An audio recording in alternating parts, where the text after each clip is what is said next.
It appears that Trippy Poop has ran away. Welcome to Doctor On Call with your host, DocGriffon. The doctor will be with you momentarily. Our guest this evening is YouTube content creator and music aficionado, Full Metal Pickle.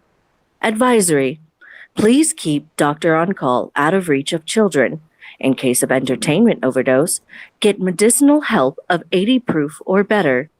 If pregnant or breastfeeding, ask an alcoholic health professional before listening to this show. Doc Griffin, paging Doc Griffin, you're needed in the OR, stat. And thank you very much, Nurse Godot. Yes, tonight, unfortunately, we were supposed to have our favorite clown be the guest nursey, but things happen. Sometimes I'm not going to say there was intimidation involved, but I think it's for his own health and safety. So we're okay with that. Well, he needs to lay off the peanut butter and jelly sandwiches with the powdered sugar on them. Yes, definitely. Now, of course, tonight we have a guest, someone that I do call an internet friend, and I really respect his take, not only on the YouTube scene, but he's our resident musicologist when it comes to the Insomnia Ramble stream. So with that, let me introduce the Full Metal Pickle. Praise the Gherkin. And how are you this evening, sir? Good so far. Now we're going to try to balance this out because you've got your show coming up. Yes, within a few hours. Yeah. Yes, just after this, that sound bleeding show. So let's go ahead and jump right into it. Born and raised. I was born in Iowa City, and then raised in shithole Illinois. Well, there can it's just like a table at a restaurant. Every so often you can find a clean spot on it. No, not in this town. So, were you were you raised as an only child? Did you have siblings? I have siblings. I have a younger brother and a older sister I've only seen twice. So, middle kid, you actually had an opportunity to pick your hobbies? Well, I was technically a middle child. I was raised as an elder child, so. Oh. Yeah. Okay, so it's so living lives with a separate family then? Yeah. Like I said, I've only seen my sister twice. Okay. How did you feel that influenced you growing up as a kid? Was this something that kind of leaned you more away towards the introversion of, like music and movies and comics? No, I think just being the weird kid in school was what pushed me towards all that stuff. Okay, now I'm interested. Why would you define yourself as the weird kid? Because I was a fucking weird kid. I was the one making noises and fucking, yelling down the halls and shit, for no reason. So were you vying for like the class comedian or class clown? No. It was just a way for me to cope with everybody fucking with me because we were on the lower end of the pay scale.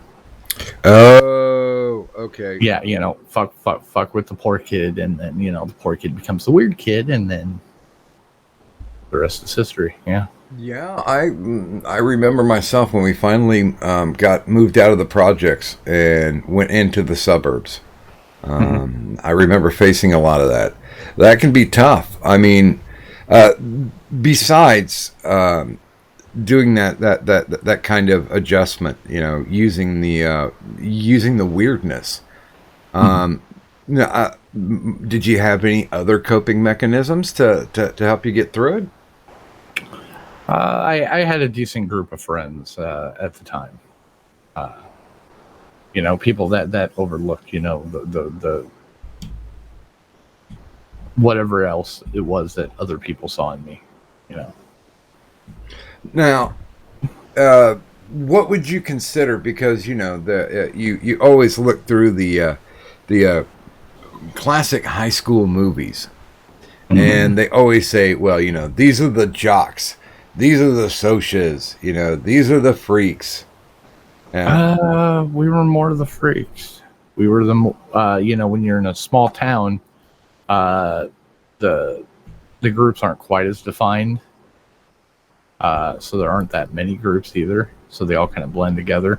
But we were the freaks. We were more, the ones that would fucking start bands and get into all sorts of fucking trouble just because. Well, we had our fair share of metalheads too, and rockers. Well, I'm old enough to where it was more like a glam rock thing at that point. But now, so when you're going through your teen years, did you ever start a band? We did. It was Zealot, what we were called. I wasn't around for any actual performances or anything because I ended up moving my senior year. Yeah. Oh, well, run me off a playlist. What was your set list? I don't even know what the full set list was. I wrote like one song, and then I ended up moving. Oh, because when in the bands that I was in, there was only one band where we actually did original music. Everything else was, especially in your teens, it was covers. Mm-hmm.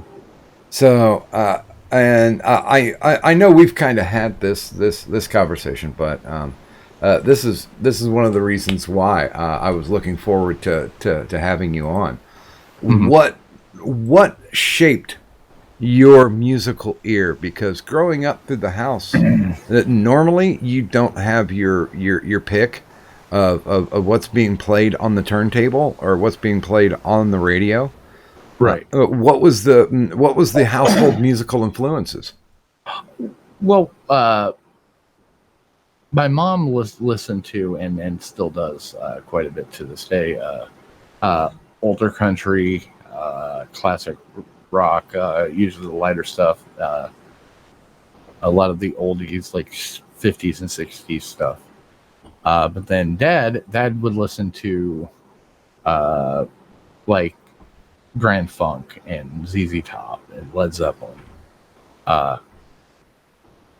And then we had this local mix station, which station's now gone to shit, where while at the same time you could be hearing something like, say, God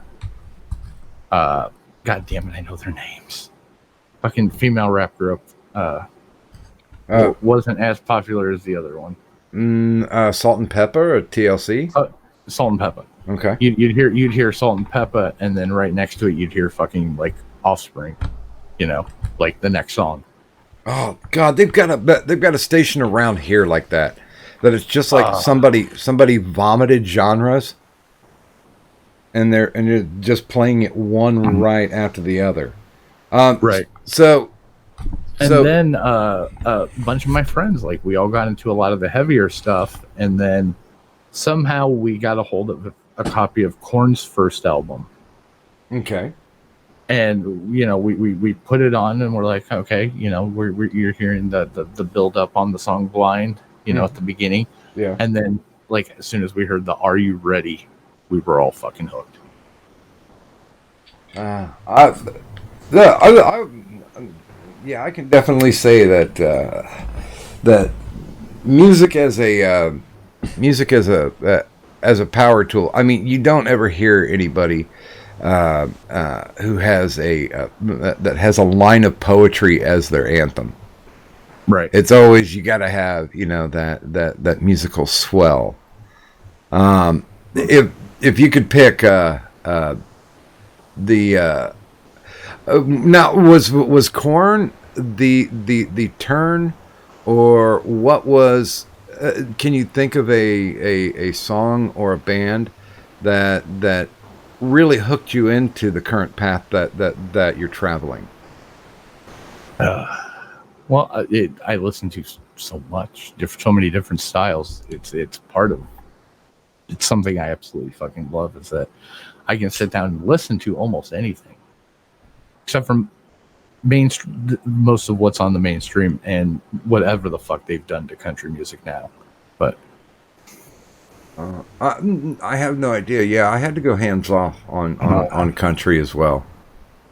I think they're definitely going through an identity crisis. well, when Tim McGraw is using autotune, you know somebody fucked up somewhere. Yeah. Um, so now you're setting up. You're going through high school, doing a little bit of side bandage work. What do you major in when you're going through school? What, because of course, I wasn't worried about any of that because I was going to be a famous rock star, and then I fucked myself over by not doing shit. So you kind of nickelbacked yourself. Oh God, Doc! Such a language. So did you have any aspirations? Because I know, like when we were in like second and third grade, your teacher used to do that. Okay, well, what do you want to be when you grow up? How did that change and evolve? I don't think I really had any focus on any of that. It wasn't until I became an adult when I realized, oh shit, this is what I want to do, but it cost me this fucking much to become that, and I can't do that. So now, does that kind of fall back with the educational system that you were in, or is this something that you just want to step up and take full responsibility for? well, it's not the educational system. I was handed a full ride at the end of high school to any college in Iowa. I pissed it away.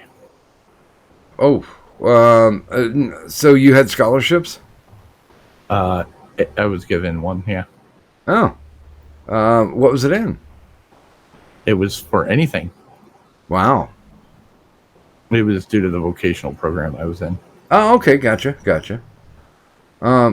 So you get the diploma in hand. Mm-hmm. Have you had this crisis yet, or are you moving forward, going, oh yeah, this is my direction, this is where I'm going? I don't have any direction.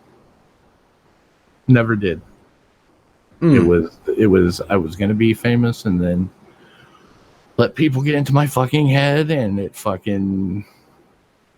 I backed down. I let other people's opinions fucking affect my fucking path in life. So basically, all the weeds started popping up to where you couldn't see the road anymore. Pretty much. Now, when you got the shrubbery cleared, though, how old would you say you were? 29. And honestly, that's not a bad age, because a lot of people don't know what the fuck that they need to do. They're following along a line that the previous generation or that society's telling them. This is what you need to do. It's kind of like the bathtub scene in Fight Club. I'm just doing it because that's what my dad did before me. Right. What was the lighthouse moment? It's that I wanted to do something with music. I've always wanted to do something with music. And this was before I got into the online radio shit. Yeah. I was like, you know what? I bet I could be a fucking sound engineer. Then the financial issues popped up. It's like, oh shit, no. Yeah, IRL has a tendency to crowd out dreams and ambitions. That does happen. But so, and let me ask this: since you were in a band, Mhm. were you playing an instrument? No, I was a vocalist. Okay. And it's funny because a few years ago, I was at a party with a couple buddies that we were in the band together with, and song comes on, and I just start fucking belting the fucking chorus, and the one buddy looks at me and goes, "Damn, you can sing." He goes, "Scott, we were in a fucking band together. You should know this." Good God. Yeah, I remember a buddy of mine was like, "Hey, our band needs a lead singer. You know, I know you can sing. Why don't you stop by?" Mhm. I'm like, "Okay." So I stopped by. This guy's got his whole basement was turned into a recording studio. Nice. I get into the booth, and they gave me a song called "Dead Men." Mhm. And like the first lines of it was dead men don't smell, they say. Well, they can, but they don't, if you get my meaning. Mhm. And I I could sang use it. a restroom. Matter of fact, I'll give some props. The band doesn't exist anymore, but they toured a little bit. It was called Void Where Prohibited. Mhm. And I'll be right back. okay. I gotta use the restroom. Okay. And so I get in there. I belt out like the first. I belt out the chorus, or excuse me, the first verse and the chorus. And then the guy stops everything. I come out of the booth, and he was like, I don't know how to say this, man, but we were looking for, like a singer who can't sing, kind of like a Sid Vicious thing." And I had the hardest time in the world wrapping my mind around this because I'm like, okay, you want a lead singer who sucks. I'm not a looker, so apparently, I'm just not going to fit in with the band dynamic. That's just not going to happen. Um, oh, let me do this. By the way, if you are unfamiliar with our Lord and Savior, the Full Metal Pickle, his links are down the bottom in the descriptor. Of course, his Twitter and his YouTube channel where he runs that sounding board. If you have not liked or subbed, please go ahead and take that 20 seconds and do that. I think you'll find his content enjoyable. And of course, down there also, I got my links to the Twitter and of course to a Streamlabs if you like what I'm doing. There's a Patreon, of course. But, of course, below that is the prescription for additional entertainment.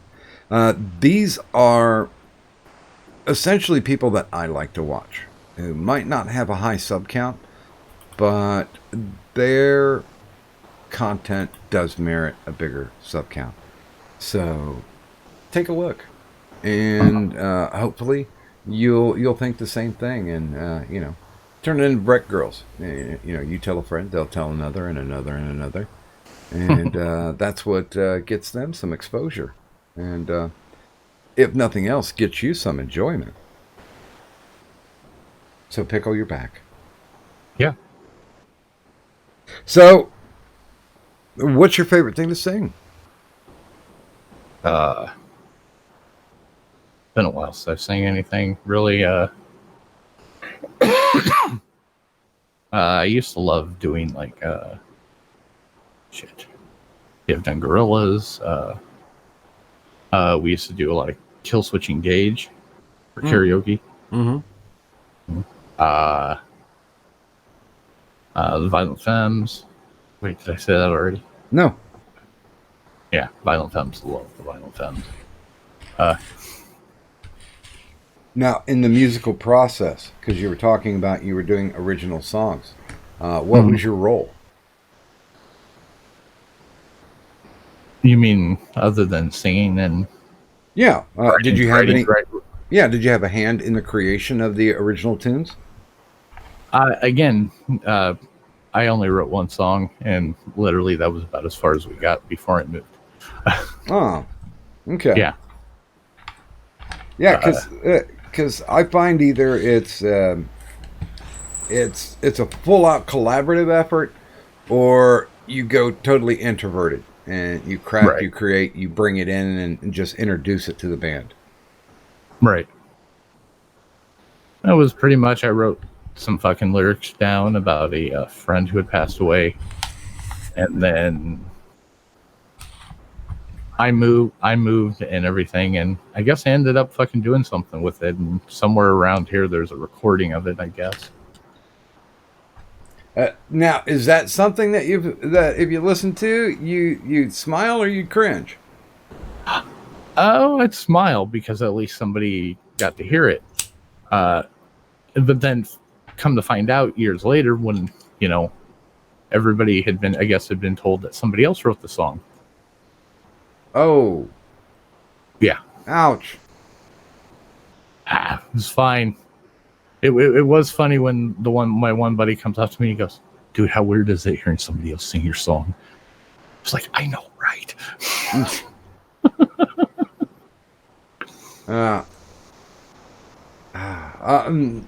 I couldn't imagine that. The closest that I'd come is I used to do speech, because it kind of helped out with my ability to speak, and I was judging a speech contest for what was called oratorical interpretation. They took an original speech and they redid it. They just basically took somebody's speech with permission, of course, and just did the speech. I was sitting in a room, and this kid came up and did a speech that I went to state competition with, and my jaw just dropped. And I'm like, how can I actually judge this? It's a very disembodied thing to see somebody take your stuff and do that. So if you're set up and you're focused, then I can see where it would be easy to take the next step. But it sounds like moving forward in your life, that it was pitch black outside and the batteries on the flashlight were dead. Yeah, I was just kind of wandering wherever. What was the breakout point? What gave you focus? Well, it was I had moved back to this area. Wasn't happy to, but I did. And like I had nothing going on. I needed to find something, and I was like, okay, this is something I could probably fucking do. Only, again, it costs a lot of money to fucking go to school for it. So, because it's not something they cover in just your regular everyday fucking colleges. You got to go to those fucking expensive bullshits like Full Sail, which are fucking for-profit colleges. Yeah, that's true. Or there's the Music Consortium in fucking Arizona. Yeah, there's another one. Yeah, the one that's around where I live is called IBS, International Broadcasting Service. Oh. And yeah, I did think about that for a while, but I mean, honestly, when I looked at people who were doing soundboards, I mean, I can run, a basic like 16 channel, but them actually running a professional soundboard look like a keyboardist. Oh yeah. I mean, I know. God, I can't even remember what year it was, but my brother's band was playing at this place opening for Zug Island, and their previous lead singer had pissed off some of the people at this place, so they didn't want to work with us. So they put me on the light board. Okay. controlling the lights for their set. And in the middle of that, I missed one of the fucking greatest things I've ever heard happen. My brother, while jamming out on his bass, brings his bass guitar up right as he's coming down with his head, knocks himself out. He wakes up. Good He God. wakes up. He wakes up a couple seconds later and is just laying there flat on the floor. Just continues playing like it was nothing. So he was out, but he was still in bassist mode. Mm-hmm. Mm-hmm. Oh, that's excellent. So, did you to do what you're doing now? Did you just have friends that say, "Hey, we need somebody to fill in, run the soundboard, run the light board"? Yeah, that time it was, hey, we need somebody to run the light board because such and such pissed off fucking so and so, and they won't fucking touch it for you guys. Yeah.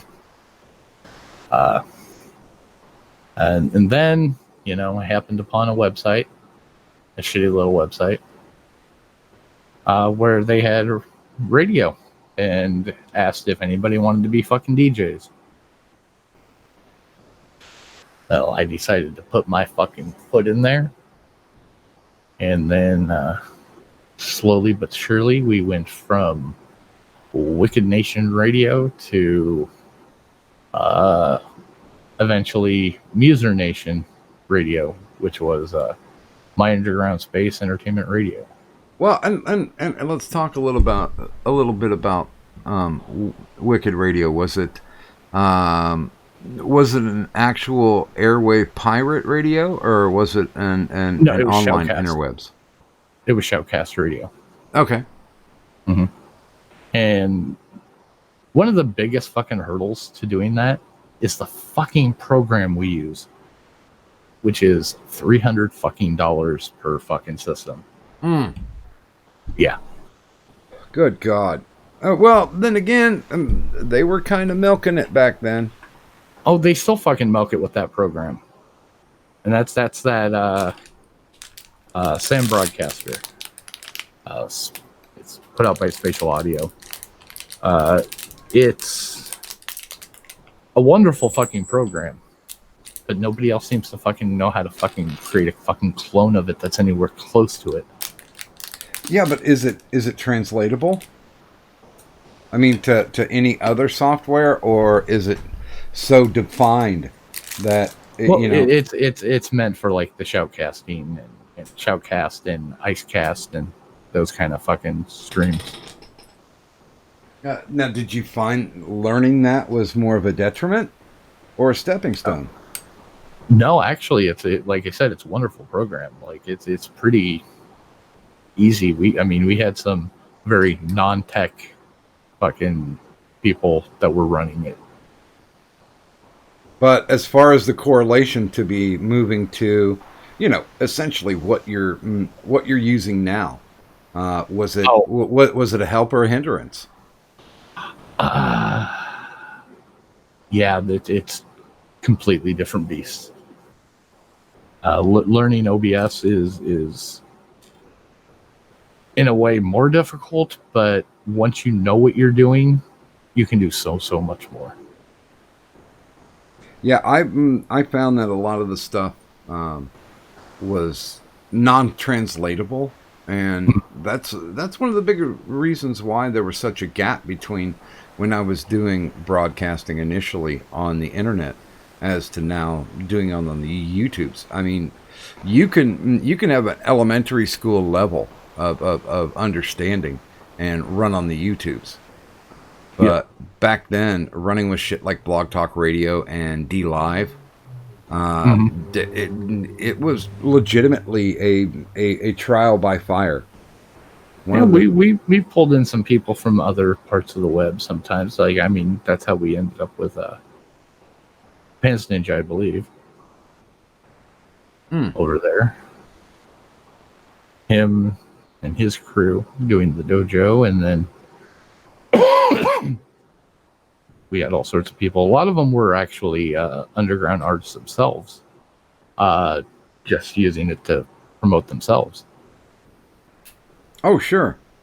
Yeah. So, Like my buddy Easy 606. oh yeah, I have heard him before.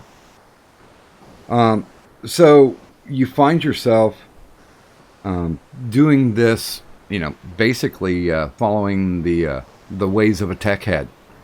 I would think that also lent to you going out and seeing more shows and seeing more performances. You would think that. I did. I haven't been to a fucking show since I've started any of this shit. Really? Really? Well, I know I'm going to get judged for this. I don't drive. I don't have a driver's license. Never have. That is a detriment to going to shows. Not having people around to go to shows with also doesn't help. And then now my current predicament is most shows are on weekends, and I work every fucking weekend. Yeah, I can see where just going to a show by yourself is definitely it's an enthusiasm killer because you want to. Well, I don't, and I'll ask this in a second, but I honestly was not the kind of person who would go and listen to a band and just in my head start thinking about good, bad, indifferent. I always wanted to sit down and have a drink with a friend and discuss it and go over it. Yeah. Well, and that was what was cool. The one town I listened to, I lived in, they had a dedicated venue where fucking everybody came through. Sadly, that place is no more. Not the town. God, we wish. Just the bar owner was kind of a d-bag, and it bit him in the ass. Yeah, I've seen a lot of good bands at a lot of crappy venues. Mm-hmm. Yeah, like the one this was a huge show. It was Seven Dust and Drowning Pool, and it was Drowning Pool with Dave, the original lead singer. Yeah. This was like right after Bodies had dropped. Like it wasn't even as big as it was then to become at the time. Oh, so they were white hot. Mm. Well, during Seven Dust set, they do a cover of Walk. And Dave comes out on stage with them and fucking sings along with it. Which was fucking awesome, right? Sure. And then Drowning Pool comes out, fucking tears up the fucking show. Fucking kills it. One of the few bands I've ever heard that sound as close to their fucking album as they did. Mind-blowing. So, after they're done, they had a few local bands playing inside. One was a cover band. And we hear me and Buddy, we hear Walk start up. And we're just like, you know what? We've already heard the song, whatever. Let's just go inside and see who's in there that we know and whatnot. And we walk in, and it's Dave on the vocals again. And I believe guitar players from both fucking Seven Dust and Drowning Pool fucking jamming out while playing War Pigs. Or not War Pigs, Walk. Okay. The owner of the bar goes up to try to break it up, after the song. Being the douchebag, can't let anybody have fun. They hand him a guitar, and then they break into fucking War Pigs. Oh, okay. I'm not understanding why he wants to break it up. Because he's a douchebag. Oh, okay. Because the crowd was getting fucking rowdy because of it. You have to, the inside of the bar was actually quite tiny. But was it like your standard dive?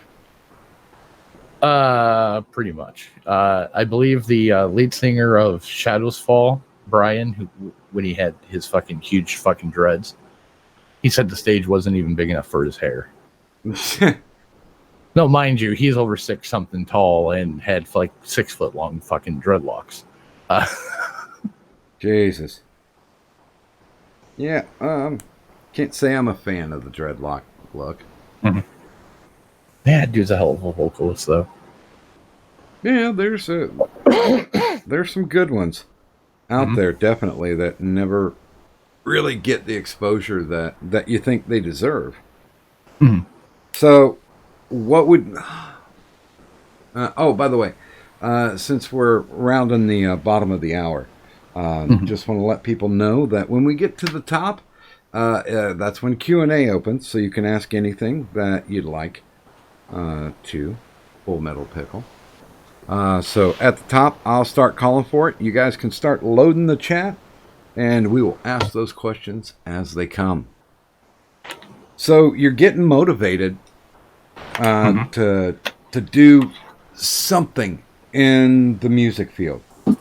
What was the point when you just said, "Okay, I'm going to nail this down. I'm going to be a tech guy"?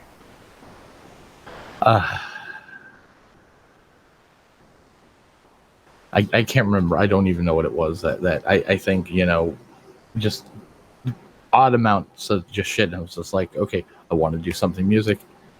This is something I could probably get into and everything. I think part of it was also starting getting into the radio stuff. I had nowhere to go. I needed a direction. But like that worked out very well. But I then start looking into the shit, ooh, I could do this, and this, and this, and this, and then you find out like all of the good schools for it are elsewhere. Well, and where was it? What was that linchpin that finally got you to get that forward motion? Well, there really was no forward motion because I never went anywhere with it. I got into this doing the radio stuff, and then we had some interviews for a while there, which are still on my channel. That would be my first experience with YouTube, where we were interviewing independent acts and underground acts at the time. Now, were you doing the front man on it, or just the tech? I was the tech guy for that. It was pretty much I was running to Google Hangout. Did you have the ambition? At that point, I would say. Not at that point, no.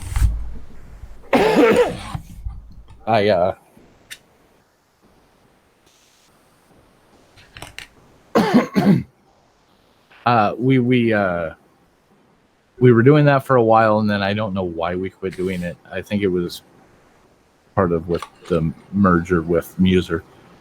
And then after a good while with Muser, everything just fucking collapsed. Like the whole damn thing fucking imploded on itself. And I got out of all of it. I got out of everything. I even quit listening to a lot of the underground music. I was fed up. I was done. And then here and there, I would like attempt to make fucking like album reviews and shit. They were meh, okay, whatever. Right. And then after I got my job, I got bored one night, and I'm fucking, because I had been paying attention to, some of the creators on this side. And that was how I had, like, Opal on Twitter. Yeah. Yeah, that's Opalescence Moonchild, for those of you wondering. I'm Opal. Yeah. Well, she had posted a fucking Hangout link.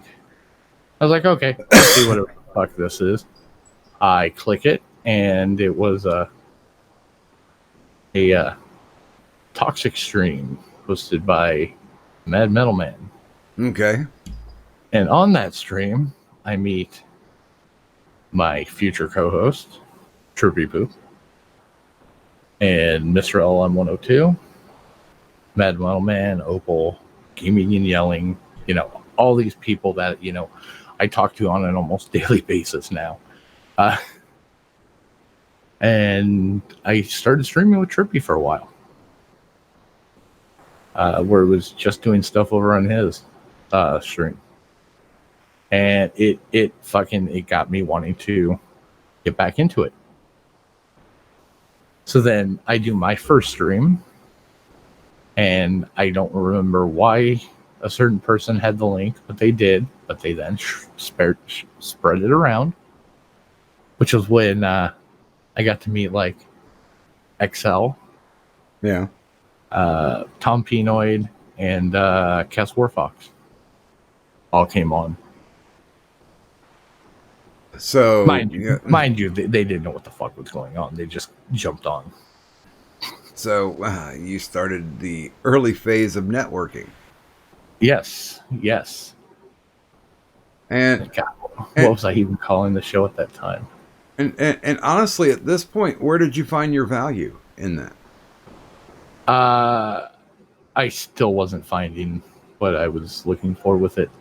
It wasn't until we somehow got connected with the cunts, head cunt in particular, Schmeckle, for those of you who don't know, and we were doing a show talking about music over there. Oh God, that's It was a goddamn shit show, it, Doc. I do, and I'm gonna say something after you're finished. So get ready for some apple polishing. Well, we knew way before it happened that something was going to give and it was just going to fall apart. So a good couple weeks before we started that sounding board show, because we knew something was going to fall apart over there. And then, I shit you not, 3 weeks later, all the fucking drama and bullshit started happening. We cut all ties to them. Yeah, and honestly, you're not a drama guy. No. You never have been, even if you've been a part of the panel on like the IRS and drama starts to amp up. No, I will see your avatar disappear, and I'm completely okay with that, because you stand up for the whole, drama shit is not my shit. Right. Bye. Well, I can't say I'm not completely free of drama. I did use a song for the intro, for a couple of intros. That the song, I am explicitly taking stabs at fucking Schmeckle with it. And it's because the song says, protect us from the whim of the simian beast. Well, and I will say that I do enjoy what you do, because there's very few people out there that musically or get into a subject like music and stay on topic. It's usually kind of a drift and drag. And that's what I appreciate you doing with that soundboarding show. With the exception of, when your co-host goes off on Kiss Rants. He goes off onto a lot of tangents, but we forgive him. Mm-hmm. He's entertaining sometimes. But, so you've gotten to different shows. You've gotten your exposure. But as far as what actually brought you in to make you believe that YouTube was a viable platform for your expression, do you have a particular show, or maybe a couple shows that helped make that fertile ground for you? Well, when for a while there, some of us, myself, Pants Ninja, and a few others, we were kicking around new ideas of what to do with the remains of what was the radio station. and I YouTube became a more attractive option more and more because it was for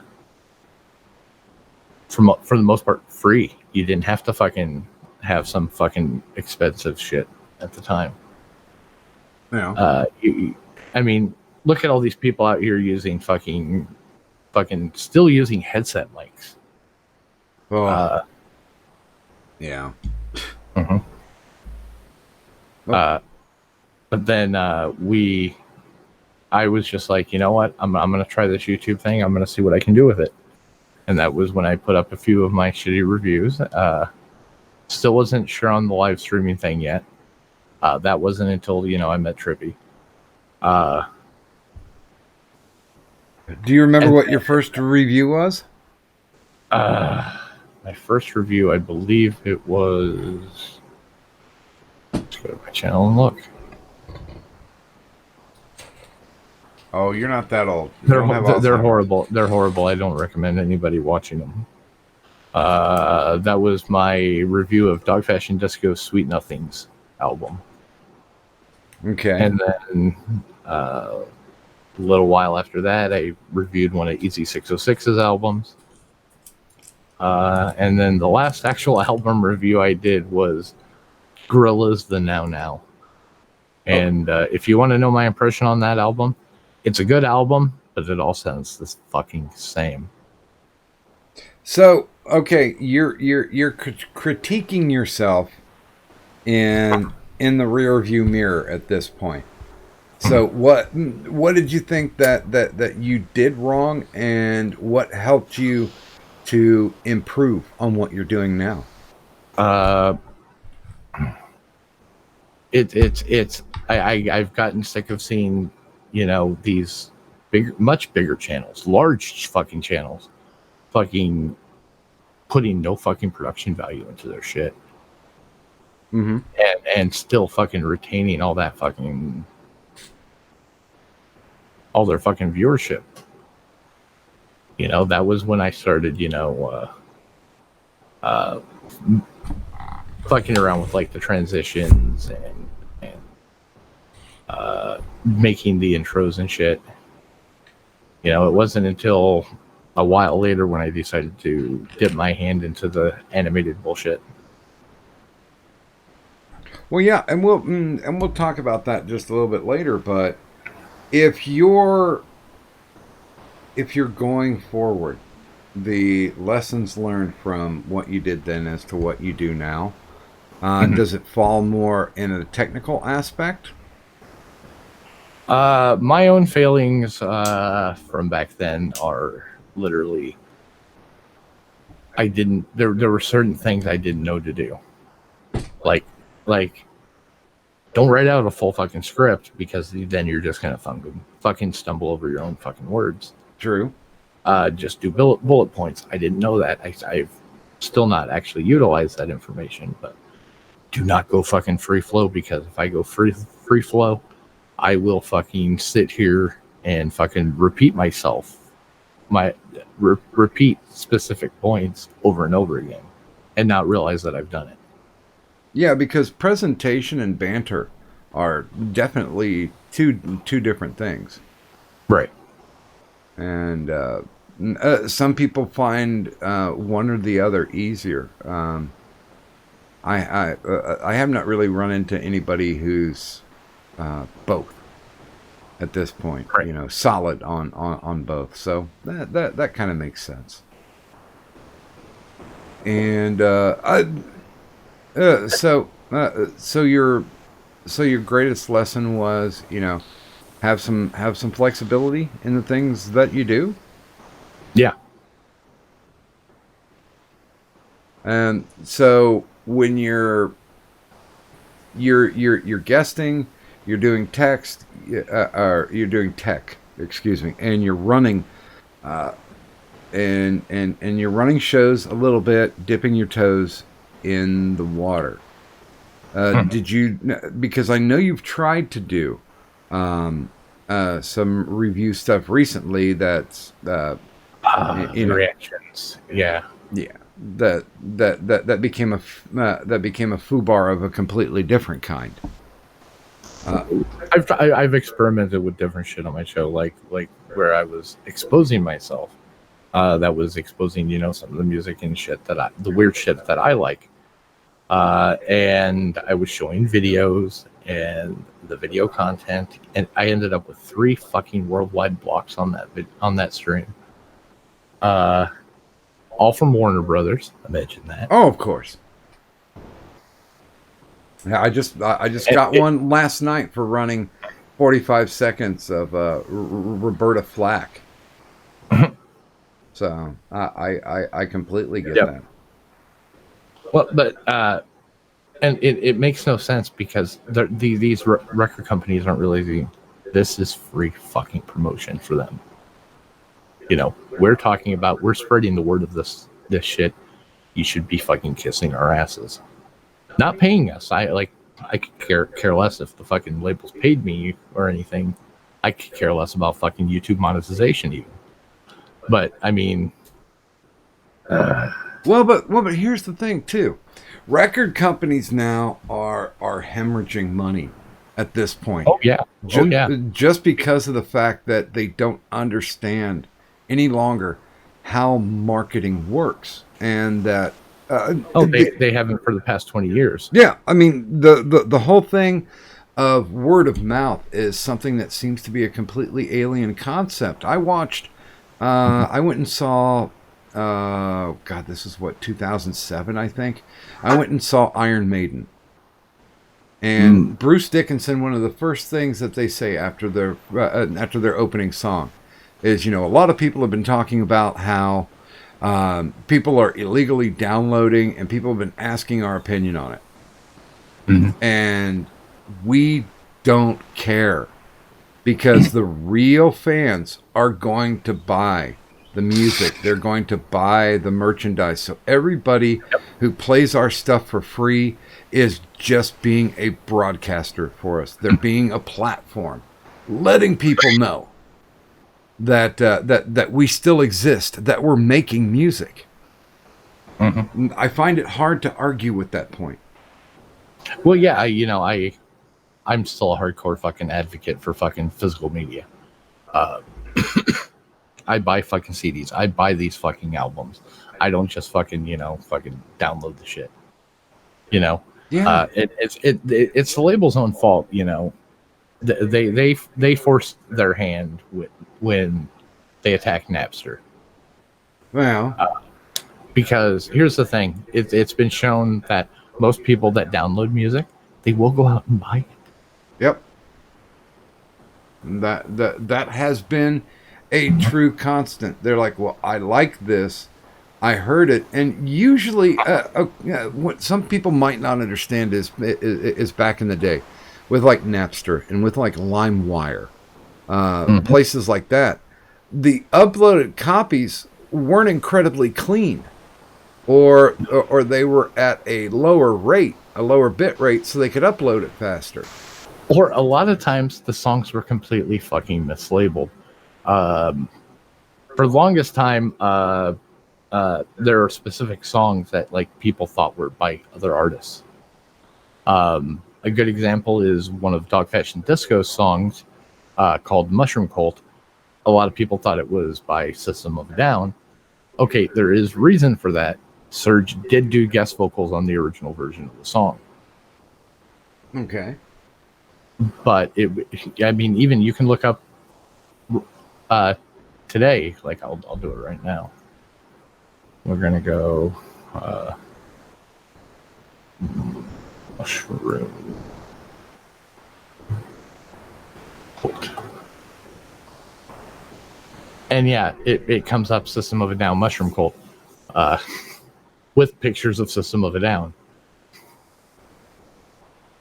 Yeah. Or there's a band called Berthel 65. They do this fucking crazy metal cover of Smells Like Teen Spirit. Okay. And it's fucking awesome, but people are like listing it as like all these other bands like Korn and shit.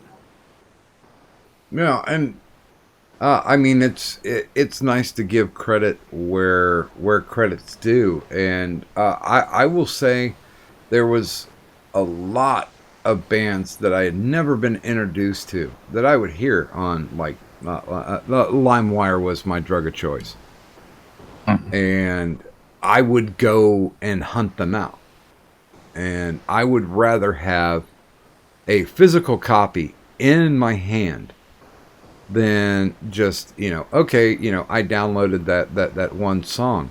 I don't know your feeling about albums, but I have a personal thing where I love to see the flow from beginning to end, because I think that the bands themselves put in thought as to the order of the songs and how they're supposed to be most effective. Oh yes. Oh yeah, a lot of bands do. I again, like I said, I'm an advocate for physical media. I have stacks upon fucking stacks of CDs are all over the place. Oh yeah, I'm good with it. Plus, I used to love when you would get into media wars with the people that were selling physical inventory, and like you could go, just for instance, buy. I bought the Iron Maiden disc. Just because I bought it from a specific place, just because it came with a patch. It came with an Iron Maiden patch. So you get a little something extra with it. Plus, you don't have to hunt down lyrics. Right. Because 9 out of 10 times they're already included with the physical media. And usually there's always something extra going on. I remember when System of a Down put out their disc to Hypnotize, and it had every video that they had made with it on the flip side, so you could listen to it and then you could flip it over and see what the visual representation was. I'll be right back again. Okay, we are coming up to the top of the hour, and we are asking for our audience to throw some questions to the Full Metal Pickle. And we will ask them as they come in. But of course, if you're unfamiliar with our Lord and Savior Full Metal Pickle, down in the descriptor is his YouTube channel, where you can find that sounding board show every Tuesday night, usually about 10. That's why we're going to try to make sure that we're staying consistent and we don't bump into his time. I know there's no time slots on the internet, but still there's such a thing called courtesy. And of course, down there also is my links. If you like what I'm doing, if you want to throw a couple ducats my way, hey, feel free.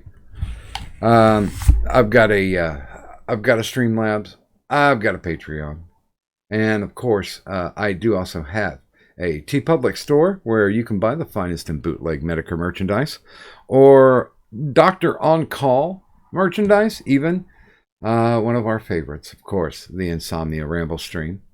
Just below that, we also have my prescription for additional entertainment. These are people that I enjoy watching personally on the YouTubes. These are people that might not have a lot of exposure, but they still put out great content. They deserve a watch. Or if nothing else, just take a look. If you don't like them, you get your money back. But since it was a free recommendation, there you go. And of course, we do make sure and run every Tuesday at 8 p.m. Eastern Standard Time for Doctor On Call. Doctor On Call, next week I will be speaking to a professional piano bar singer. And she was also considered for more than one vocal role in a few Disney movies. We'll jump in and talk about that as well. And if you can't sleep, if you're up, if you're suffering from that sleeplessness, there's always the IRS, the Insomnia Ramble stream, which happens most every weekday. Oh, no, the only days we try not to run is the Monday night and the Tuesday night. So there won't be a show after Doctor on Call, but 2 a.m. Eastern Standard. You'll get the Insomnia Ramble stream, which is myself and my magnificent co-host Kadunt. And I can't tell you who else because it's completely up in the air. We've had over 200 shows and 160 guests. So we never know who's going to show up, and we never know what we're going to talk about. It's a ramble stream because we can't sleep. And that's what makes it the best. So yeah, show up some night. If you've got a great take in the chat, then we'll send you a link and make you monkey ass famous. Ooh, ooh. So now I have given out the call. So we'll start getting questions here in the chat. I do have to say to Stone Monkey in the chat that he's seeing Chevelle, 3 Days Grace, and Breaking Benjamin in September. I can Nice. I can say I like 2 of those bands. Chevelle, I hate to say this, I've seen Chevelle 5 times, and not of my own volition. I do not like them, Sam. I am. But yeah, that's something that I'd like to bring up. Speaking of this, you've got a list, of course. I'm sure of it. What are the top 3 bands that you want to see that are still available to see?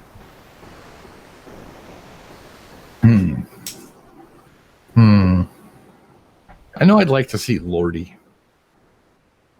Oh God, if they ever made a tour over here, I'd go see them. Right.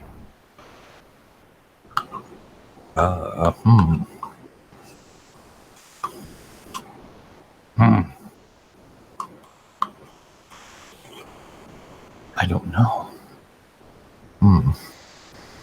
Now, are you favoring in your head more like underground metal, or is it wide open?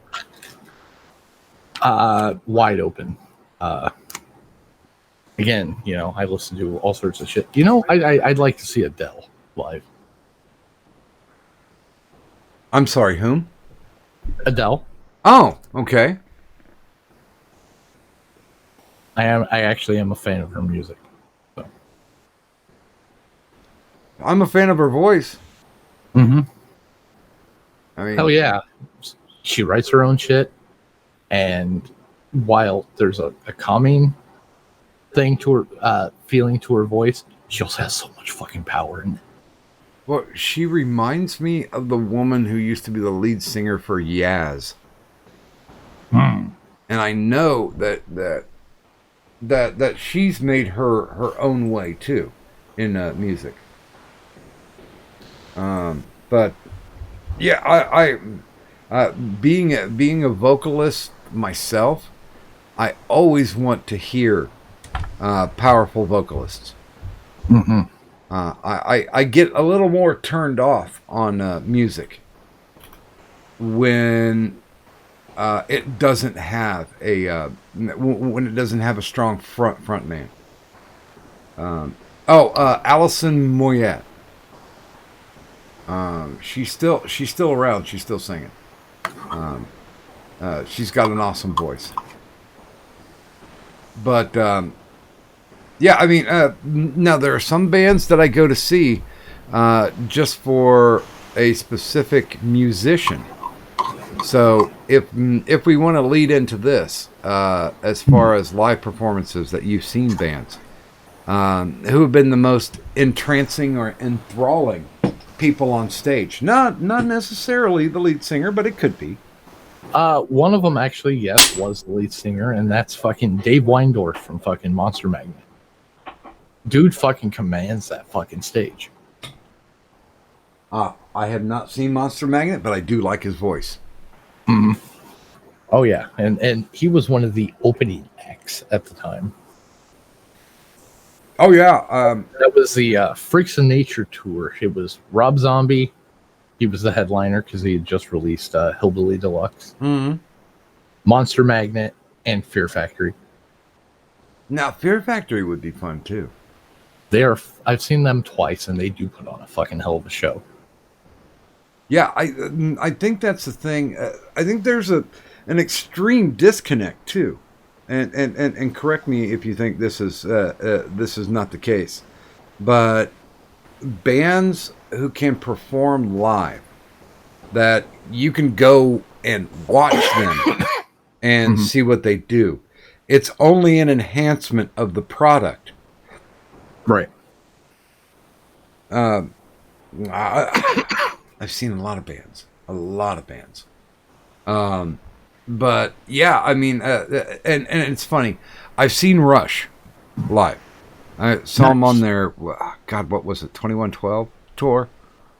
And they sound exactly like they sound on the album. And, very nice. But that turned me off. Because, you know, I want that occasionally rip into a solo that you didn't hear. Right. Or a vocalist treat a lyric differently. Mm-hmm. You know, basically kind of punch it in the throat. Ozzy's a great example of a person who is a great singer on an album and a bad singer live. But right.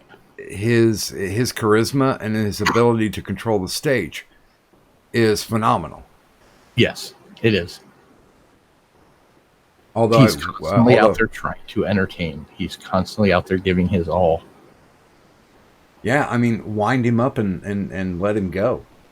Mystic Ninja Designs asks, and hello, Pants Ninja. I got a question. Pickle, what was your top 3 favorite moments in broadcasting from then till now? God damn it. Hey, well, there would be that first time that I brought the Pants Ninja onto our shit, you know, introducing him to this side of the world. I know that's a bullshit kiss ass answer, I know. No, but we do like the Pants Ninja around here. Good. We favor him.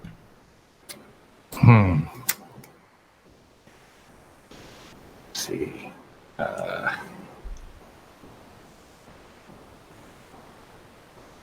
Favorite broadcast moment. Pickle, you knew these questions were coming. I know. And you know I'm a fucking space cadet. You got to remember, I'm on a show where we're called Cyberspace Cadets every week. That's the Cream Stream over on Irate Prostate's channel. You motherfuckers better be tuning into that. We have a blast over there. Yeah, and we'll talk about your ever-spreading celebrity a little bit later. But answer the question. I will.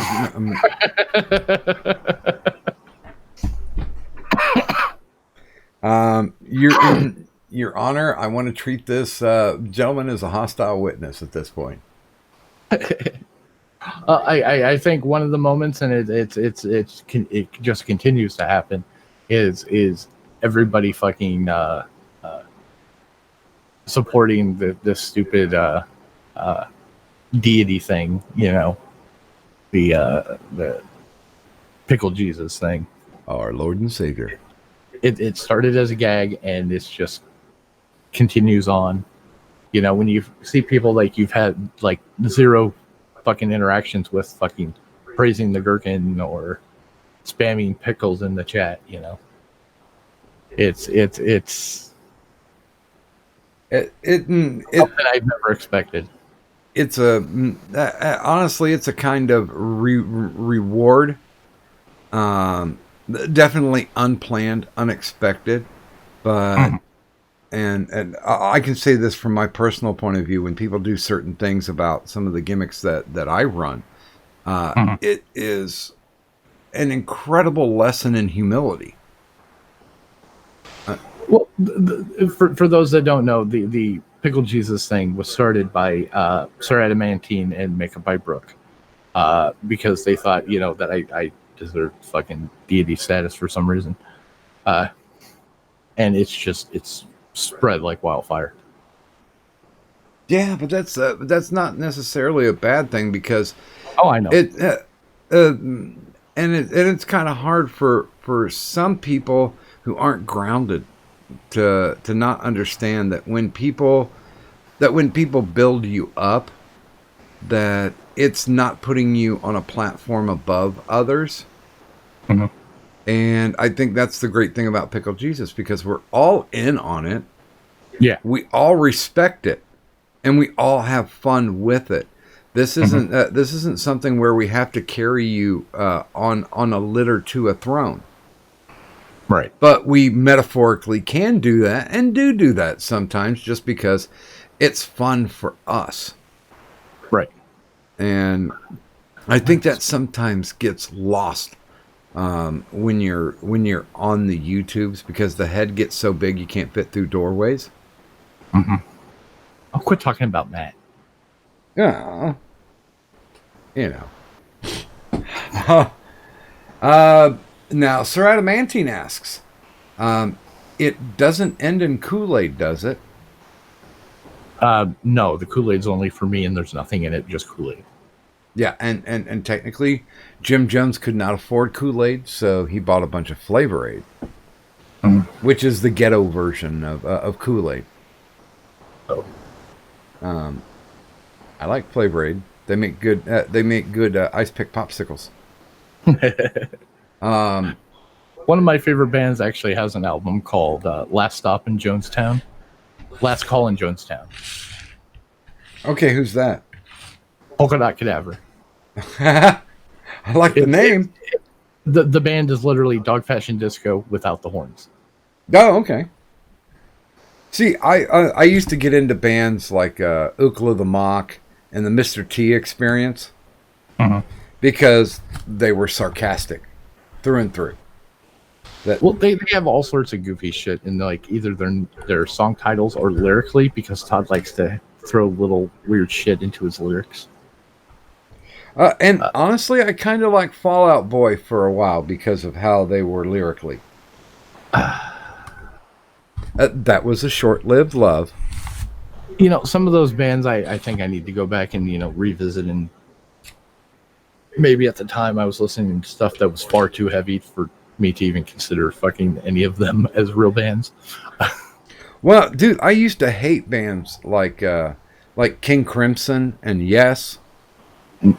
Really? Yeah, and then I went back. And I'm like, oh, I was just missing it at that point. Because, those bands do have a tendency with the prog rock shit just to be a little bit masturbatory. Right. But well, lately I've been binging that JoJo's Bizarre Adventure. Okay. And the entire first season, the song that ends the show is Roundabout by Yes. Yeah. In fact, it's become a fucking meme now. Yeah. There are, if you close yourself off to different types of music, then you're eventually cheating yourself.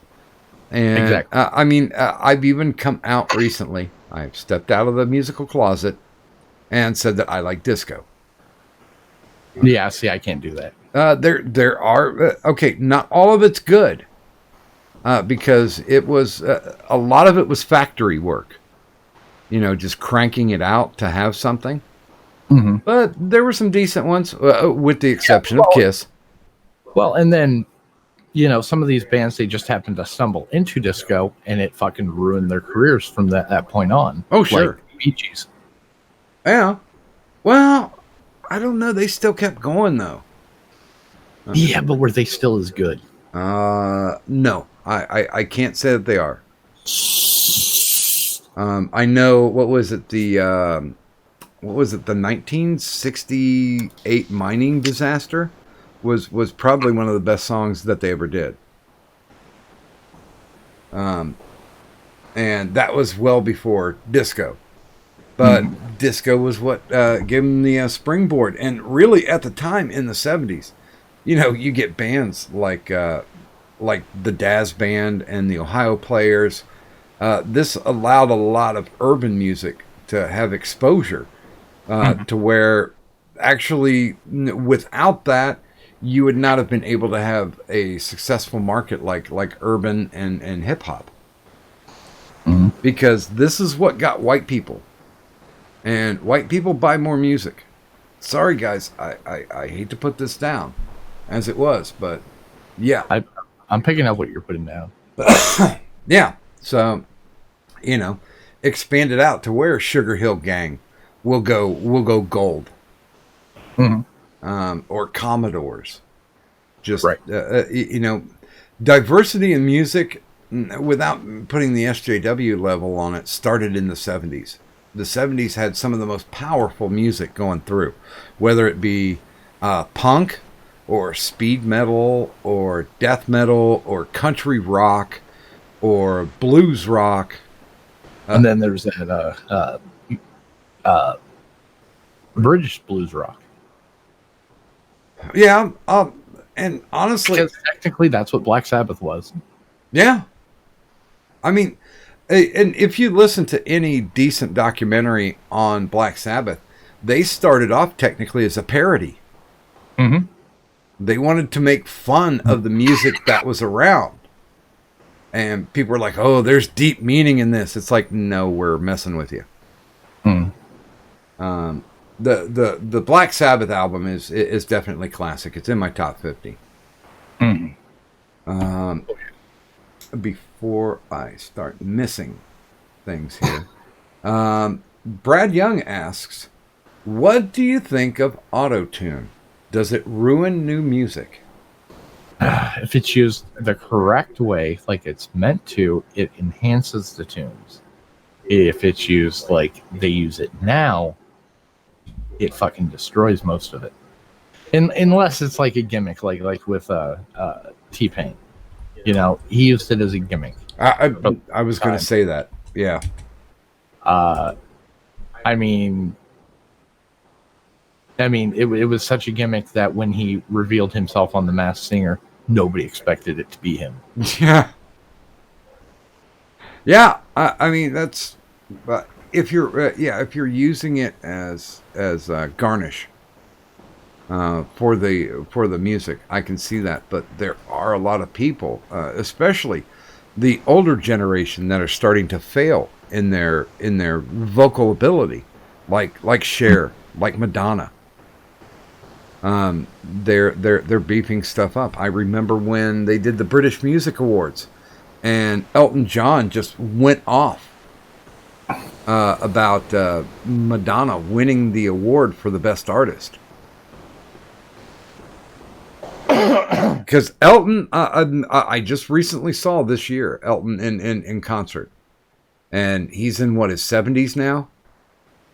And he's still got a strong voice. I mean, he don't hit the notes that he used to hit, but still, he's strong. He's efficient, and he puts the heart and soul into it. Whereas, personally, myself, I think auto-tune does give people the ability to be lazy and make stars who should not be stars.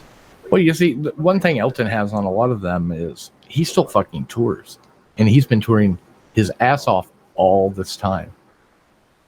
Yeah, well, he's almost done, because we saw him on the Farewell Yellow Brick Road, and I watched a recent documentary on him, and his health is starting to fail because of all the partying that he did. So yeah, this is going to be his last tour. Unlike Kiss, who's on their 15th, this is our last tour. Yeah, with the two final members. Yeah. Excuse me. I actually did get to see that. I always thought it was funny that Elton John was good buddies with Ozzy. Yeah, well, he used to be good buddies with Rod Stewart too, until he screwed him out of the part in Tommy. Because I think Elton would have been better anyways. Well, they went to Rod Stewart first to play Pinball Wizard. I know. I've seen the movie. I love that album. Okay. Yeah, because Elton John talked him out of it. And then, the producers went to Elton John, said, hey, Rod passed. Would you like to do it? He's like, fuck yeah.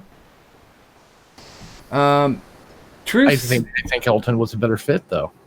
I do too, because he was more extravagant. He's always been flamboyant. Although, the concert that I just saw him in, he was just dressed very smartly in like a 2-piece suit. Oh, wow. But he's old, and he doesn't do cocaine anymore. Truth Through Science asks, what do you guys think of Rammstein? I love Rammstein. I'm really digging the stuff off this new album. I haven't picked up the full album itself yet, but I'm digging what I've heard so far. Yeah, I've heard a couple cuts. I like it. I don't think it's a step back nor a step forward. But I think they're in the vein of what makes Rammstein fun to listen to. Well, that and the videos have been fucking phenomenal. Well, yeah.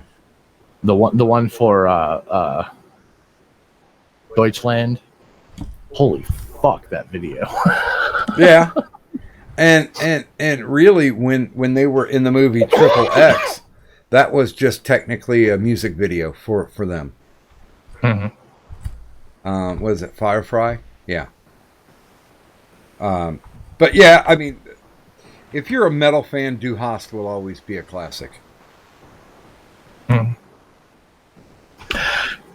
Okay, there's a question that I am gonna fucking address. James, fuck you.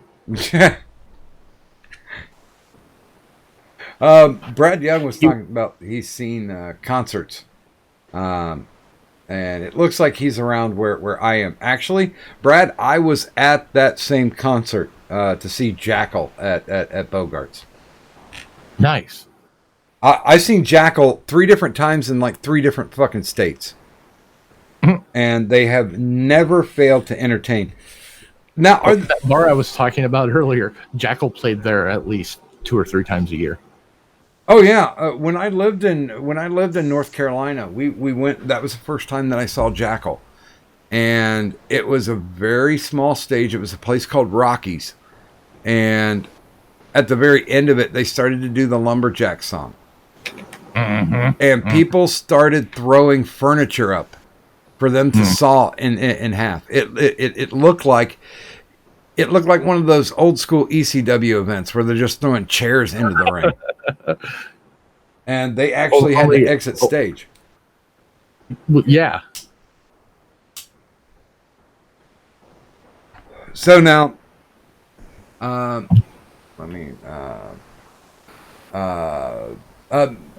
Ninja is asking, anyway, what's your top favorite 3? Is that bands or? I don't think he's letting the whole media thing drop. Yeah, I don't know.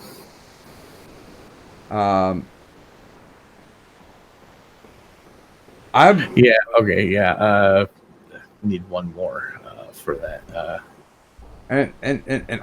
I'm still curious about suffering through either a Kiss concert or an ABBA concert, because I'll preface this: the only time that I saw Kiss was on the Unmasked tour. And good God, was that a horrible show. Well, I'll put it this way. The ABBA concert will have pussy in the crowd.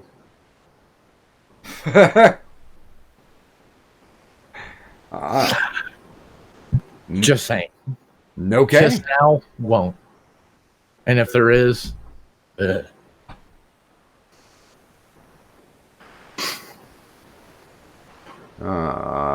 see here. Yep, that was me being sexist, folks. Enjoy.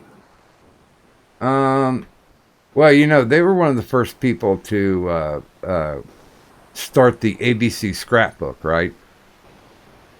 Where they would bring fans, I always think of it like ring rats, but they always bring chicks back on their bus, and they'd make them form letters and take pictures of them naked in the shape of specific letters. That's just weird. That was Kiss. Well, Anthrax did it later on too. But Not surprised. But Anthrax is Anthrax. So. And another one from Anubis where he says, "Ask if I like Primus." Well, Primus sucks. Really? See, I don't know if you're playing. Somebody else who doesn't get the gimmick. You know, I saw Primus play once, and I did not know who they were. They were an opening act. Well, it's a gag. The name of their website and how you get them to do an encore is the name of the website is primussucks.com. Okay. And to get them to do an encore, the crowd chants Primus sucks. That's awesome. Because Yes. I've always liked Les Claypool. Love Primus. That boy can smack a bass. Fucking right. Okay. Apparently, Rackist is really conversational in the chat today. Yeah, I see that. Now, if there's any band, you know, you're a promoter. You can bring any band to your town, or if you're staging an event, if you want to have, you know, a Monsters of Rock setup. Ooh. Who are your choices? Ooh. Now you can start with curtain jerkers and work to the main stage. You know, your headliners, but who are you picking?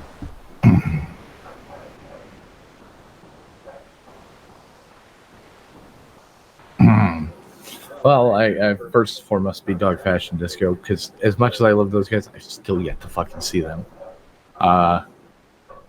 And then I'd say whatever Devin Townsend's current project is, because that man is a fucking amazing musician. I apologize. I hope nobody's hearing the dogs barking in the background. And fuck Primus. I'd love to fucking see Primus. Or again, whatever fucking project fucking he's working on, because I know he's also doing the Lennon Claypool Delirium currently. Yeah. Which is him and Sean Lennon. God damn. How much? God, what would I have as a fucking headliner?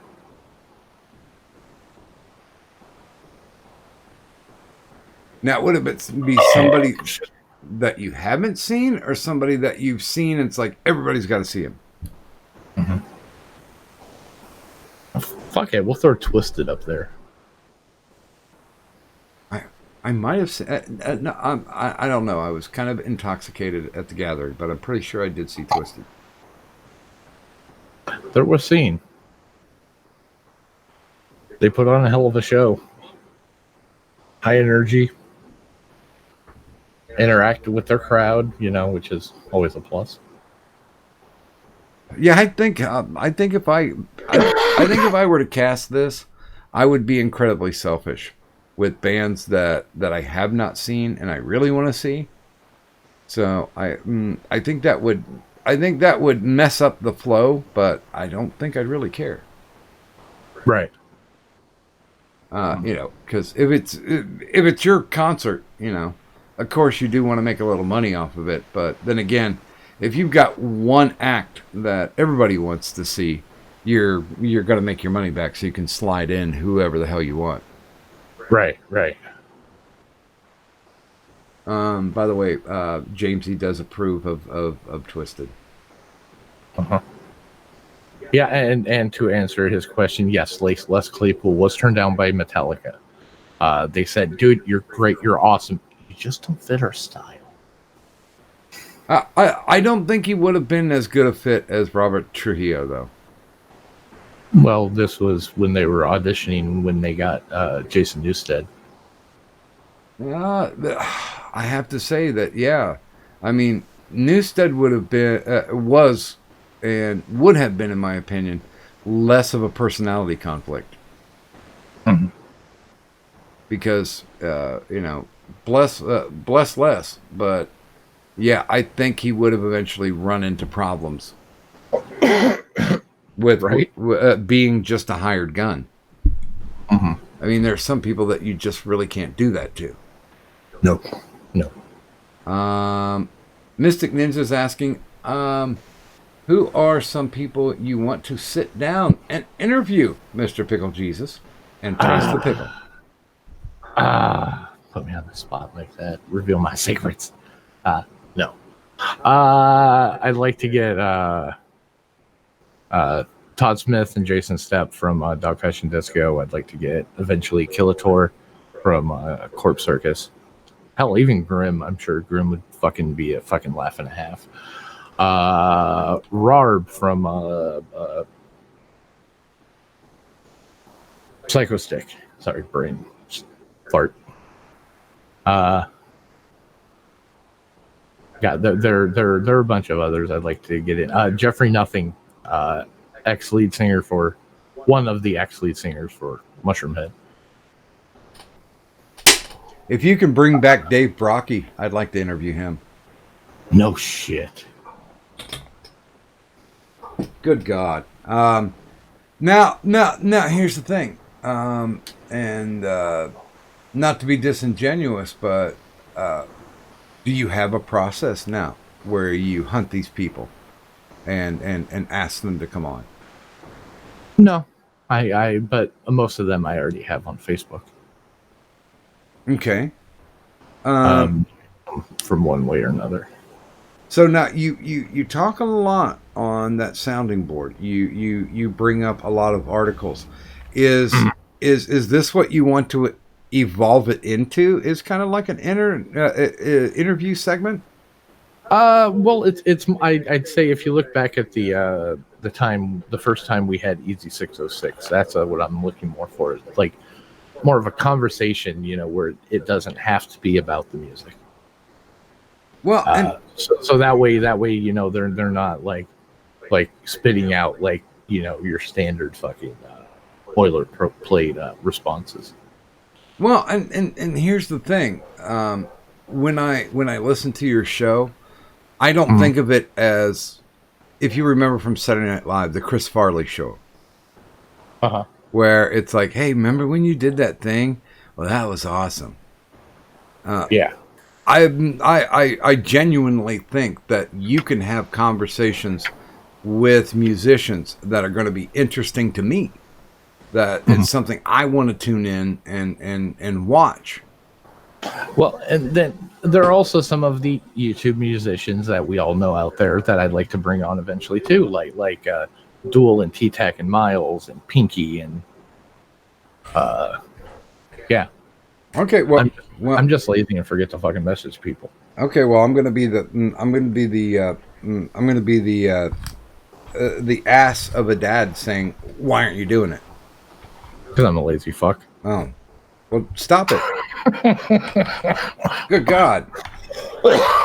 I think I legitimately think that you have a way. And I think you'll be able to get people on to where it's not just another interview, that you're not fanboying on them. And you'll be able to have a decent interview.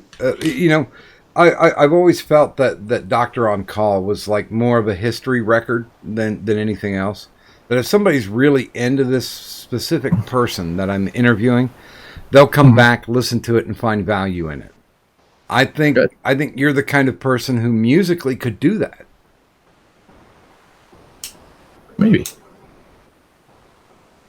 Well, the only way you can thank me is just by doing it, so I can sit back and have some entertainment. Now you've got that soundboarding show, which is usually 10 p.m. Eastern. Yep. 10 p.m. Central. It's 10 p.m. Central. Excuse me. Okay, so how are you evolving it? Where do you want to see it within the next year, 2 years? I I don't know yet. I'm moving slowly. Right now, I'm fighting with fucking animation programs. So That I mean, and presentation wise, we talked a little bit. We just glossed over it a little bit earlier. How important is that to you? I think it's more of like an added presentation value. Just it's something more to where it's not just like a lot of these streams are, where it's just static image or and dead air. But sorry, had to. Or where it's just little avatars popping up. I want it to be feel like you're actually watching something. When you're tuned in and you're on the fucking mobile app, you have the chat, and then you have what's on screen, and a lot of times these shows have like nothing going on screen. They have nothing visual going on. Yeah, again, that's true. And yes, that is directly targeted at what I indirectly mentioned. Yeah, I'll be honest. I find it incredibly frustrating when I have to do phone interviews for Doctor on Call, and the only thing I have is just a static image. So I'll do slideshows. Mm-hmm. But that's still something. Yeah, that's more than some of these are doing. Yeah, I think there's importance to it as far as being able to present. Not necessarily a professional product, because that means that you're going to have to put a lot of money into it. But right. Presenting a product that's pleasing to the eyes, but orgasmic to the ears. Mm-hmm. So I'm guessing that you're booking everything yourself.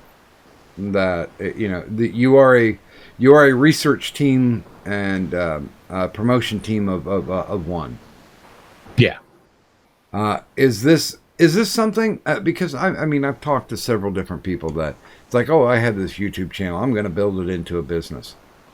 Is it more of a passion play or a business for you? Well, right now it's just a passion play. Yeah, like, again, I'm not monetized by any fucking means. I don't fucking do any fucking donations or any of that shit yet, because I personally don't feel that I'm up to the quality that I need the fucking money to be thrown at me. Okay, well, what do you think is going to get you there, or is that important? I don't know. When I feel like I'm there, I'll start opening the floodgates.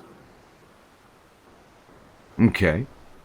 I mean, it'll be fine. I'll just be pissing up my leg anyways.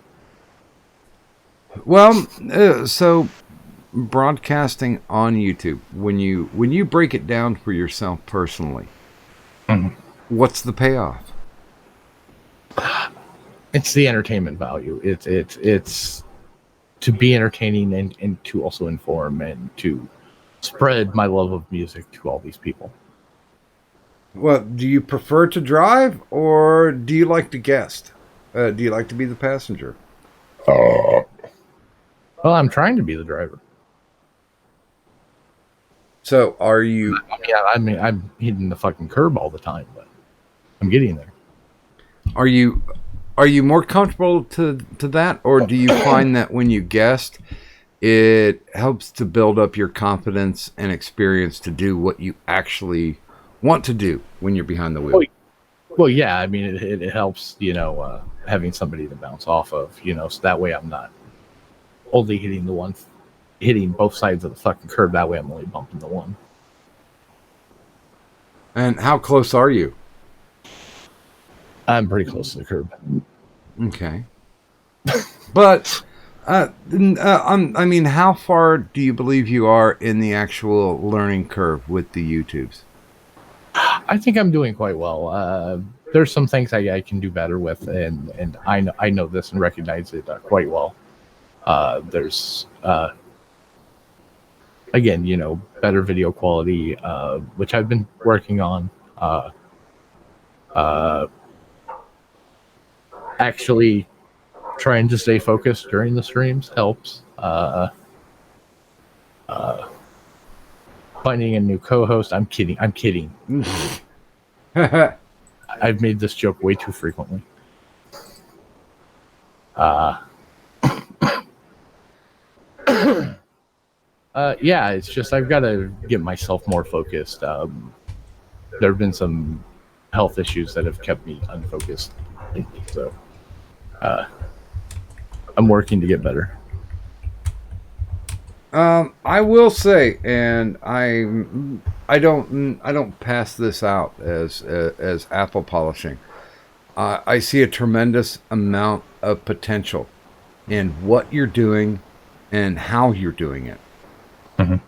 I'm always looking forward to seeing what you've got on store, and handling Trippy's kiss rants.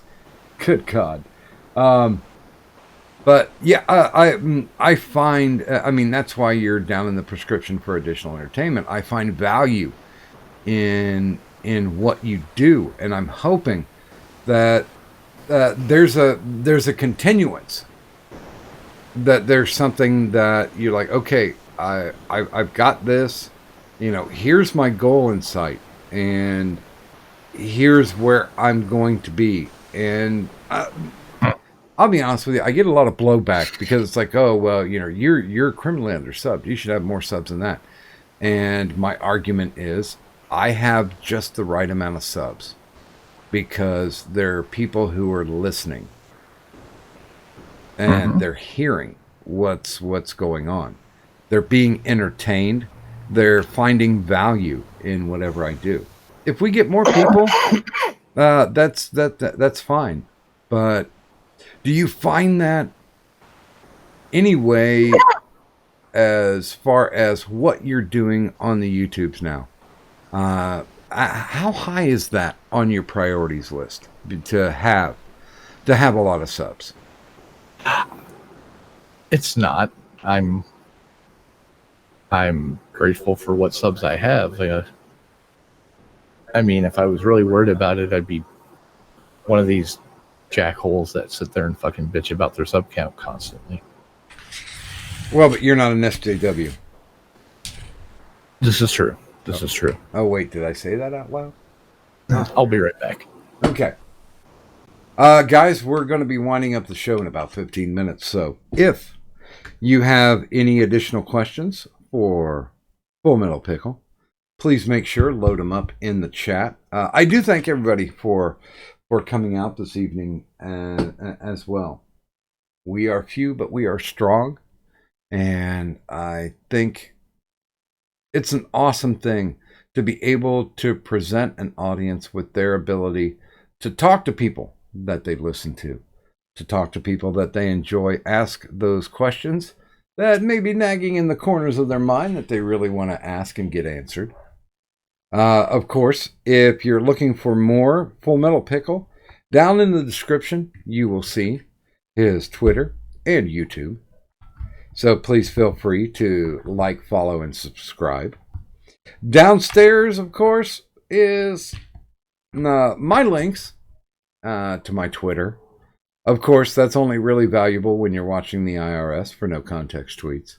But I do also have a Streamlabs. If you like what I do and you want to throw a couple bucks my way, I won't argue with you. I do have a Patreon as well. And those who donate on the Patreon, I don't consider patrons because it goes to my alcohol budget. So you're not a patron, you're an enabler. And I thank you for that. And of course, I do also have a TeePublic store that's got the finest in bootleg Medicare merchandise. Of course, I have to say this. My merchandise looks a shit ton better than what Medicare's actually putting out on his new store now. And I know most of you already know the story that I offered all these designs to Medicare, and he's like, I don't care. I don't want to do that. If you want to do it, that's fine. So I have made upwards, in about a year, I've made upwards of like a whole $50 off of Medicare. And I appreciate that, Jim. And of course, we do also have Insomnia Ramble Stream merchandise. And you guys were talking about the Doctor On Call logo. TeePublic also has the Doctor On Call logo for stickers. So if you're interested in getting a sticker to stick on, I don't know. I don't really do stickers. So if you're interested in stickers, then yeah, it's there. I've got the Doctor On Call logo. I've got the Scowling Head logo. I've got the lemonade stand logo too. So that's all good. But I will say this, and we'll get back to finishing up the interview, that Doctor On Call is something that is a selfish prospect for me, because I want to interview interesting people that do interesting things. And I want to share that with anybody who chooses to tune in. So I am heavily appreciative of the time that you spend with me when I'm on stream. It definitely means a lot. So going forward, Pickle, we talked about where you see yourself in a couple of years. What's your ultimate goal? Just to be as entertaining as fucking possible. I mean, it's part of why I started doing the voice.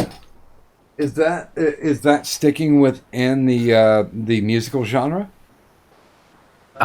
Maybe I might. I've thought about doing vocal covers using the pickle voice.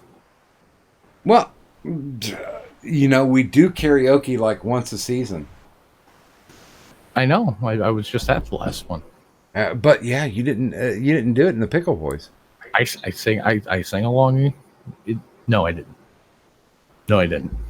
I was drunk, but I need soundproofing in this room first. That way, I'm not waking people up. Oh, that's good and good for you, actually. And I think it would be amazing to sit back, because I will be completely forthright that I am not that deeply versed in musical lore. I mean, I've had a few musicians on, but I will say right up front that that I think you would handle it better than I would. I don't know if that's much of a compliment since I'm where I'm at, but that is a huge compliment, Doc. Thank you. But I think that's something that I want to sit back and watch. I want to pop some popcorn and just watch you pick the brain of some type of musician. And really, if you want to go through it to search it out, I will help you find Dog Fashion Disco if you haven't already. No, I've got like their lead singer and guitar player on like personal Facebooks. But have you had conversations with them? Yes. Okay. So I'm just lazy again. God damn it! That's not an excuse anymore. You've got something that's prime territory for entertainment value, and I think your passion is going to translate, even if people don't know who the band is, or don't have any affinity towards that genre. I think you could pull them in. Hopefully. Well, let's not hope. Right. Yeah. Do or do not. There is no try. Thank you, Dr. Yoda. So now we always talk about on the show my acronym, the PECs. Flexing your pecs. Have passion, make the effort, and be committed. In your professional life, how can you apply that?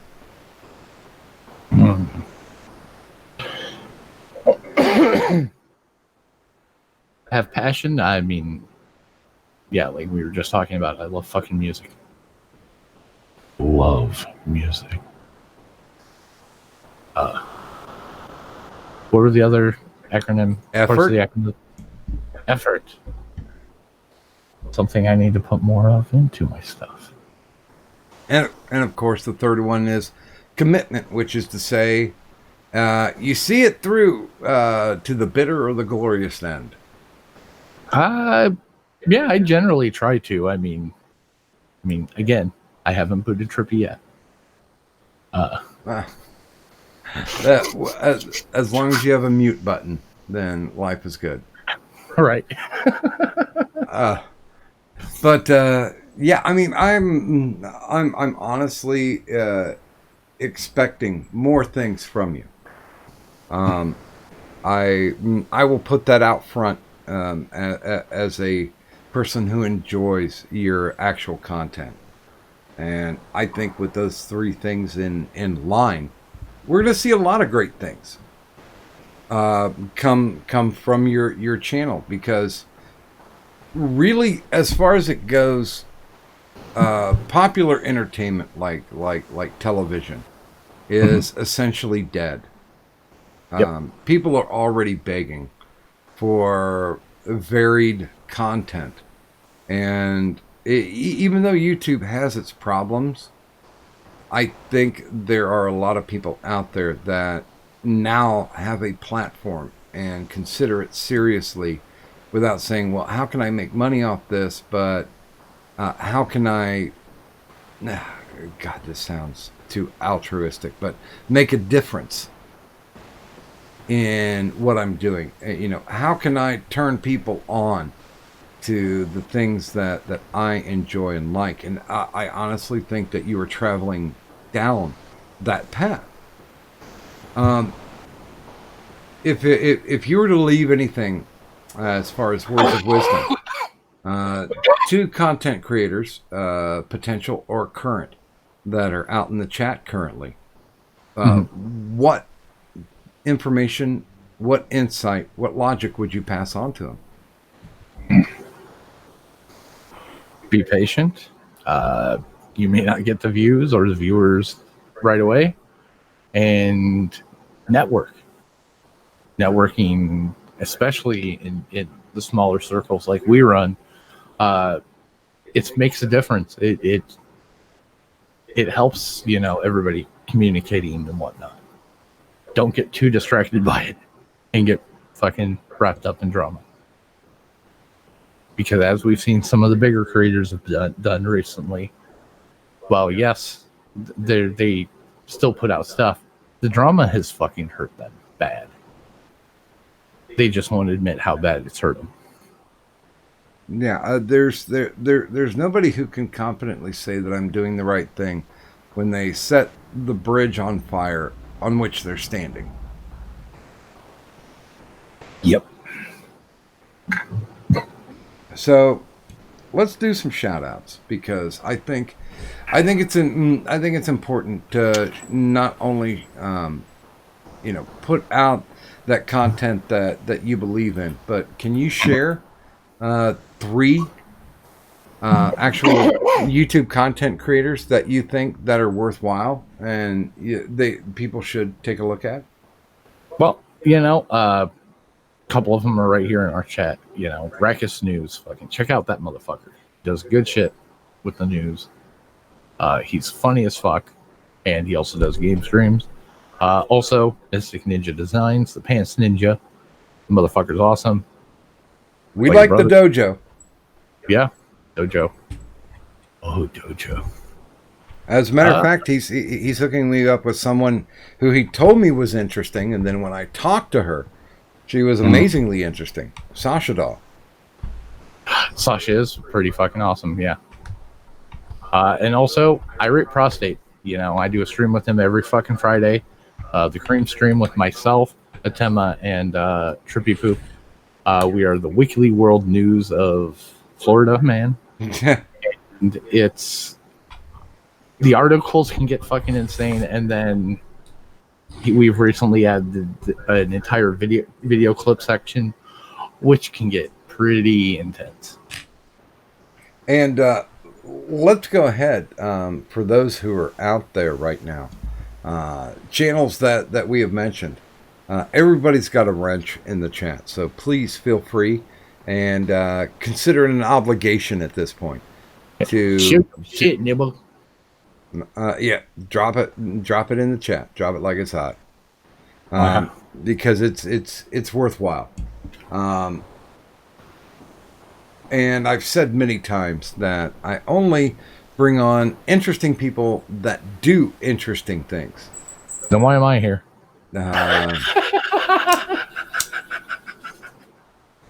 Because you told me you would give me those pictures back. Okay. But yeah, I do want to make sure, because the whole phrase of the quote unquote community has been bastardized and dragged through the mud. So I guess we'll use the yuppie terminology of networking, of being able to pull people to channels that you enjoy. Mm-hmm. And I do find it amazing. Oh, hey, Mystic Ninja hit over 100 subs. Very nice. Good going. And yeah, at this point, it doesn't matter your sub count. It matters what you think about the quality of what you're doing and how you're doing it, and being able to push it along the way. So, you know, I've had people who've had over 2 million subs on this channel, interviewing them. I don't find them any more important than I do with someone who has, barely triple digits. Because the amount of subs you have technically does not denote your quality. The amount of subs you have denotes the fact that not enough people have seen you yet. Correct. And that's what word of mouth is all about. Fuck you, YouTube recommendations. And as we're rolling up to 10 p.m., is there any words of wisdom, anything that you would like to share with our chat? Wash your ass and watch out for the pants ninja. Was that Tariq doing the wash your ass? No. I forget who it was. I don't know. I listened to the cut. I thought it was Tariq Nasheed. Oh, I don't know. Yeah, he did a cut called "Wash Your Ass." Excuse me, "Wash Yo Ass." I can't stand that guy, so I didn't know it. I was just saying it. Apparently, gaming yelling is affected because he hasn't been listed. Isn't that your own damn fault? That's all I gotta say. But yeah, let's go ahead and put the wrap on this, because of course, in just an hour, Full Metal Pickle will be broadcasting with that soundboarding show. By the way, can you drop that chat in the link as well? I know we've got it listed down below, but yep, I'll drop the one for tonight's show. See, you're prepared. I don't have that link ready until like 30 minutes before. I made sure to have it ready because I was doing this. Ah. Well, that works then, definitely. And of course, I would like to thank Full Metal Pickle for stopping by this evening. Mm-hmm.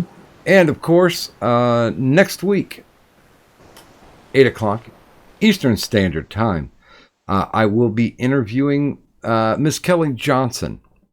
She is a professional